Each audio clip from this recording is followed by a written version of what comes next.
Hey y'all, welcome back to my channel. My name is Marissa Price. I am a social worker, healer, educator. Um, and yeah, so please subscribe, like all that stuff. I'm growing through self-promotion, y'all. So this is new to me. It feels weird, but yeah, please subscribe if you like my content. Um, but this topic is about the male gaze. Um, I guess in recent weeks, I have been studying more about the male gaze and really reflecting on my entire life when it comes to me literally designing my life to attract the male gaze so often. Whether it was preparing my outfits based on how men would react to them, whether that's covering up if I was going out somewhere because to protect myself from the male gaze, or whether that was wanting to attract male attention throughout my life and dressing according to how I thought, um, you know, men would look at me, right? But it's literally me realizing now in my late 20s how often my decisions were guided based on the male gaze. So how would men feel about this? How would men regard what I'm wearing? How would men appreciate this? How would men talk about me? Would they come up to me? Would they approach me if I wear this versus this? Um, And how many of us have done that? How many of us have done that, have been socialized to do that throughout our whole lives? And how much energy does that take up? To have to see yourself through the eyes of a man every day, everywhere you go. And this reminds me actually of double consciousness, which is a term coined by W.E.B. Du Bois. And this was related to Black people, specifically in the US, but globally, right? As Black people, we have to see ourselves um, through the eyes of white people in order to survive. We have to view ourselves. How would this be perceived by white people? Before I say this, before I act this way, how would they perceive it so that I can stay safe? Well, as Black women, we know that the more intersections, right, you have in your identity, you're going to have even more eyes that you have to think about being on you, to think about preserving your safety. So that's real. And as Black women, we also have another layer of consciousness, of double consciousness that we have to take on, which is the male gaze. We are socialized to do this from such a young age. I mean, just me reflecting back, I'm like, I really learned to do this in elementary school. And it was not anything that was natural to me. It was messaging that I received everywhere. I have to think about how a boy, right, in elementary school is going to perceive when I do this. And oftentimes that resulted in me shrinking myself, quieting myself. Um, and that's real. And that's real. A lot of us, all of us, I feel like I can just say that pretty confidently at this point. All of us, if you have been socialized to be a girl, later a woman, you know this feeling. You know the power of the male gaze, and you know how distracting it can be, how much energy it takes from us. And that's really the realization I have been having.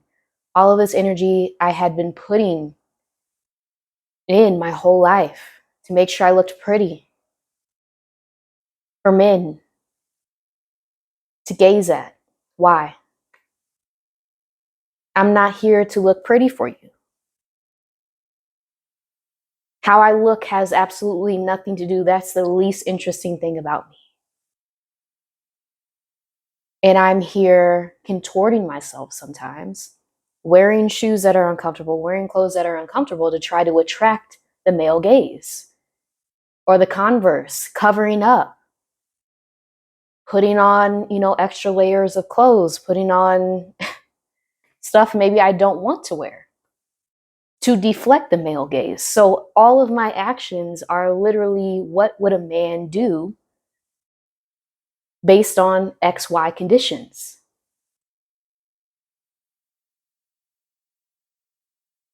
So it really takes a lot of our energy. And I made this video with the purpose of saying, I'm over that. I'm over that. I really am over that. Like I said, how I look is at the bottom of the list. Why do we have to look a certain way? Why do we have all these songs? And the more I reflect on this, the more I'm like listening to song lyrics over and over again. Men telling us how they want us to look. I'm sorry, but I don't care. I don't care how you want me to look. I don't know you. I don't value your opinion. And that's just it. That's just it. I don't. And so I want more of us to kind of reflect on this. Take some time to reflect on this. How often have your decisions been guided by what a man would think of it? By what a man would think of what you're wearing, what you're doing, what you're saying? And how often has that resulted in you diminishing yourself? Taking away your power, right? Questioning yourself, questioning your gifts. Because you were told to shrink.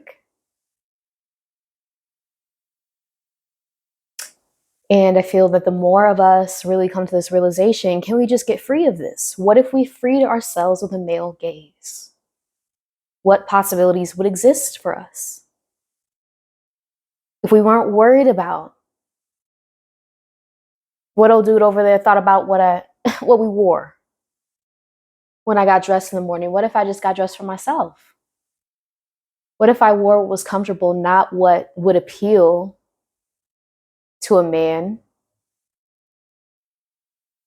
or protect me from the male gaze? It takes up so much of our energy that could be used to do whatever. But instead, we're spending that mental energy on viewing ourselves through the eyes of men. And again, as Black women, we also have to view ourselves through the eyes of white people. And the more intersections you have, the more eyes you have to view yourself through. This is tiring. This is exhausting. And it's intentionally draining our mental energy. Because if our mental energy was freed up, what could we do? When I don't have to think about what you're going to think about, what you think about what I wear. I don't care. I don't care. If we freed ourselves from that, freed ourselves from the male gaze, what possibilities would exist? Where could our time be spent? And that's the question I want to leave you with this video.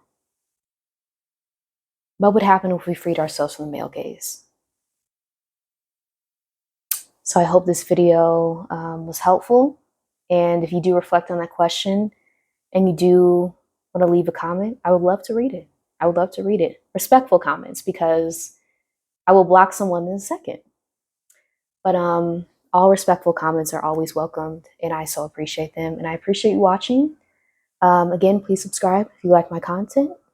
And yeah, until next time, y'all. See ya.